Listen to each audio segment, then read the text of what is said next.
Hi, welcome back. I'm still here with my friend Carrie Nosler, and we have another tip for you to make it a healthy holiday season. So Carrie, we were just talking a little bit before we jumped on this recording about the things that we can do, and you've got another great tip for us for how we can make the most out of the holiday and still come through it with our health and vitality intact. So what's your next tip? Well, have you noticed again when we do get together with a celebration, because there's so much going on and talking, you tend to sit a lot longer than one position than you normally would. Since we're eating a lot as well in between times, and you're watching maybe a football game or some other kind of sporting event, we just kind of stay still for a long time. But if you just get it in your mind that every once in a while you have to kind of break that cycle of no movement just by doing little things. You could just even stand up. There was a lady that worked for NASA that was an expert on gravity. And she was saying, hey, look, if you just stand up, you change the whole cycle in terms of how the body is pooling blood in just certain areas of your system and kind of getting into a condition where you're not acting, you're not responding the way you should physiologically. So just standing is good. But Right.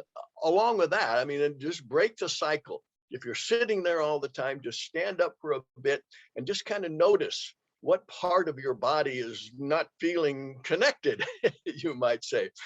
And some things that I do as well, even when I'm sitting, Wendy, I practice tensing. I'll Tensing. tighten up my legs. I'll relax. I'll tighten my legs, or I'll pick a different part of my body. That helps circulation. It helps things move. And say you're talking to a friend or the relative, you stand up. Perhaps you say, hey, look, let's talk about this for a minute, and just walk around the room. Just do something where you change inertia.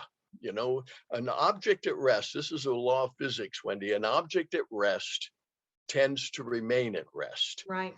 And so if you're at rest and you keep eating, okay, but now the reason we do eat is actually to be able to move. That was Right. the whole purpose behind the whole thing, because if you couldn't move, you could become part of the food chain back in the day.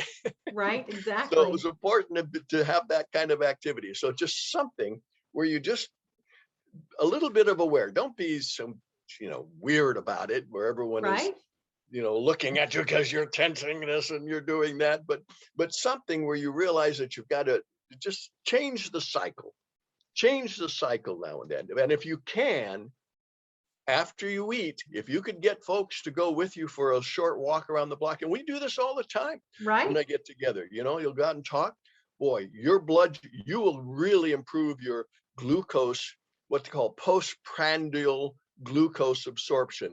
In other words, after you eat, the body is producing a lot of insulin to handle the food. You go for a short walk after that, and you really improve the ability of the body to clear out uh, the breakdown of the carbohydrates into sugar and to normalize your blood sugar faster. So that's a really positive thing if you can do it. A little bit of a walk after dinner. You'll notice you'll feel better. Your head Yeah. is a little clearer. You won't feel so full. Right. I mean, you'll still know that you've eaten, but you won't have that kind of heaviness about Yeah. So movement is a great tip. In our family around here, Carrie, what we do a lot of times is we turn on music that's fun that everyone loves. And while we're cleaning up the kitchen, we're nuts. So we sing and we move around. And if one of us starts dancing, the rest of us start dancing, and it gets sort of contagious around the family. Another thing around here is we make it social. In the backyard, I keep a cornhole, where we get outside and start tossing cornhole bags. Or I keep golf clubs on the patio with the little wiffle golf balls, because all you got to do is get one guy to hit a golf ball and suddenly they're all in the yard hitting golf balls. So just anything that we can do that you can do to encourage the people that are in your life to engage in activity with you that isn't weird. You don't have to stand up and do jumping jacks while everyone is watching a you. movie. Right. But but you can just do things. Maybe you're the one who instigates playing tag with the kids or tossing a football in the backyard.